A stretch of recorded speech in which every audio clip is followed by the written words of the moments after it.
Assalamualaikum warahmatullahi wabarakatuh. Salam sejahtera bagi kita semua.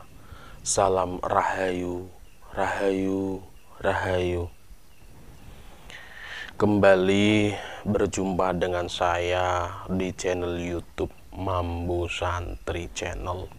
Baik sahabat-sahabat, di kesempatan yang baik ini kita nanti akan membahas sebuah tema, yaitu cara mengembalikan khodam pendamping yang telah pergi dari kita.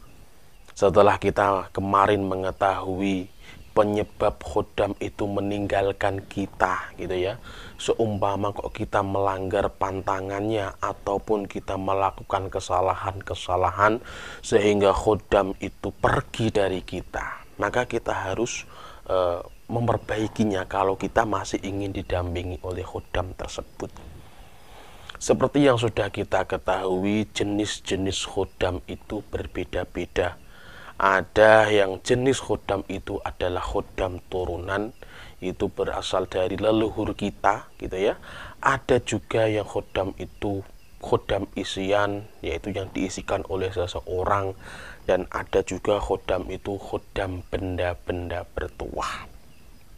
Dan juga ada yang namanya khodam amalan. Ini dari hasil amalan-amalan atau berzikir. Nah, kalau salah satu khodam itu dari jenis-jenis itu, misal kita mempunyai khodam isian, gitu ya, dan ketika khodam isian kita ini pergi dari kita, berarti kita melanggar pantangannya. Karena apa? Khodam yang diisikan oleh seseorang, oleh guru spiritual, itu biasanya ada pantangannya. Ada yang tidak boleh dilakukan oleh pemiliknya tersebut. Karena apa? Nanti kalau pemiliknya tersebut melanggar pantangannya, otomatis khodam isian tersebut, khodam yang diisikan tersebut, itu akan pergi. Nah, kalau khodam isian ini pergi masih mudah caranya. Karena apa? Kita hanya pergi ke guru spiritual kita. Kita minta gemblengan lagi, kita minta sarannya, kita minta kuncinya. Kita minta supaya khodam yang hilang itu atau yang pergi dari kita itu kembali. Karena biasanya khodam yang diisikan, ketika khodam itu pergi dari tubuh kita, dari diri kita, gitu ya, khodam tersebut biasanya akan kembali kepada yang mengisikan, akan kembali lagi kepada gurunya atau tuannya. Karena khodam isian ini biasanya yang dimiliki oleh guru spiritual itu tadi. Dan khodam isian ini biasanya tidak bertuan. Tetapi ketika dia ikut kepada guru spiritualnya atau yang mengisikan, itu biasanya dia memang sudah ditundukkan. Tetapi dia tidak bertuan, sahabat. Dan khodam isian ini itu biasanya mereka mau mendampingi kita, tetapi ada syarat-syarat khusus dan ada pantangannya. Nah, itu misal khodam isian yang pergi dari kita, ya. Kita tinggal pergi kepada guru spiritual kita. Tetapi kalau untuk khodam leluhur atau khodam turunan, ini yang agak repot. Karena apa? Kita ini sudah jelas-jelas dipilih oleh khodam leluhur untuk didampingi.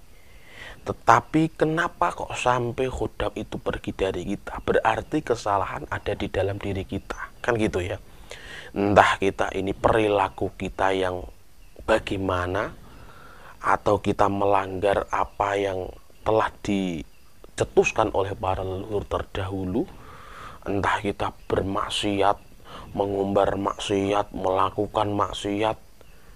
Inilah yang menyebabkan khodam leluhur kita, khodam yang dari leluhur, dari mbah-mbah kita, dari mbah buyut kita itu yang mendampingi kita ini pergi. Padahal khodam leluhur ini adalah khodam yang paling loyal, ya. Khodam yang paling loyal karena apa? Dari sananya, dari atas, dari mbah-mbah kita, itu dia menurun kepada kita. Dan ketika dia mendampingi kita, itu tidak sembarangan, itu melalui proses yang panjang.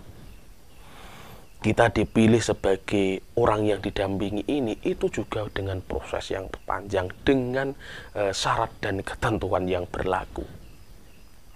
Karena khodam leluhur itu akan mendampingi keturunan dari tuannya itu sesuai yang diharapkan, yaitu seperti energinya sudah selaras dan dia mempunyai energi yang besar gitu ya.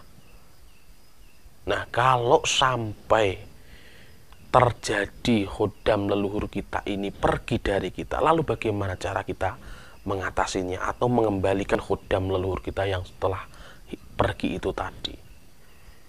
Cara yang pertama yang bisa panjenengan lakukan supaya khodam leluhur panjenengan itu kembali, yaitu panjenengan melakukan tirakat, melakukan puasa.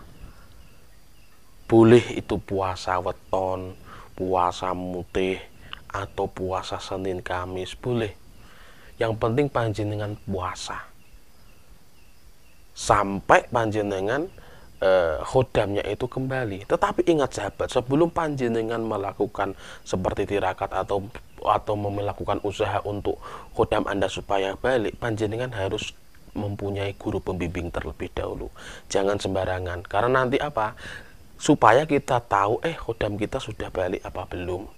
Itu yang tahu nanti seorang guru spiritual, guru pembimbing. Makanya sebelum panjenengan mau berusaha untuk khodam Anda balik, panjenengan cari guru pembimbing dulu, cari guru spiritual dulu. Nah, itu tadi cara yang pertama adalah melakukan tirakat atau puasa gitu ya. Kemudian cara yang kedua, panjenengan bisa introspeksi diri. Panjenengan perbaiki perilaku panjenengan perbaiki apa yang masih jelek di dalam diri Anda, perbuatan apa, perilaku apa yang menyimpang dari dalam diri Anda, perbaiki itu dulu. Karena kalau panjenengan seumpama masih mabuk-mabukan atau masih melakukan maksiat, otomatis khodam yang telah pergi itu tidak akan kembali. Makanya perbaiki perilaku, itu cara yang kedua. Kemudian cara yang selanjutnya supaya khodam leluhur kita itu balik kepada kita, panjenengan harus sering-sering pergi ke tempat-tempat leluhur Anda, atau panjenengan ziarah kepada leluhur panjenengan, lalu ziarah kepada makam-makam keramat. Karena apa? Karena kalau leluhur kita dihormati gitu ya, kalau leluhur kita dihargai, itu khodamnya juga akan senang. Makanya saya anjurkan yang panjenengan khodamnya sudah pergi, itu panjenengan sering-sering berkunjung ke makam leluhur panjenengan, atau panjenengan juga bisa memperbaiki hubungan Anda kepada orang tua Anda. Panjenengan bisa memperbaiki dari garis keturunan itu, orang yang tua panjenengan tuakan. Jangan Anda tidak sopan kepada orang tua. Nanti otomatis kalau panjenengan sering berkunjung ke makam-makam keramat, sering berkunjung ke makam para wali, sering berkunjung ke tempat-tempat leluhur, otomatis insya Allah khodam Anda akan kembali lagi. Itu. Kemudian cara yang selanjutnya apa yang bisa panjenengan lakukan supaya khodam panjenengan ini balik kepada panjenengan, yaitu panjenengan sering-sering membaca amalan-amalan atau membaca mantra-mantra atau sering berzikir bagi yang muslim. Karena kalau panjenengan sering berzikir, otomatis khodam leluhur panjenengan ini akan berusaha mendekati lagi, berusaha mendekati panjenengan lagi. Karena apa? Berzikir ini salah satu yang disukai oleh khodam leluhur. Jadi ketika panjenengan berzikir, khodam yang panjenengan yang hilang atau yang pergi itu akan kembali kepada dirimu lagi. Jadi perbanyaklah berzikir. Dan ketika panjenengan melakukan cara-cara yang sudah saya sebutkan tadi, panjenengan imbangi dengan kesabaran. Sabar, panjenengan tekan emosinya.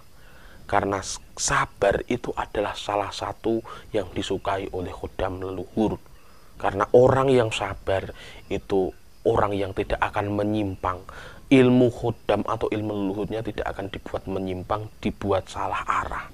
Itu bagi orang yang sabar. Jadi panjenengan ketika panjenengan melakukan cara-cara tersebut, panjenengan imbangi dengan kesabaran, tambahkan kesabaran panjenengan, tekan emosinya, jangan emosional.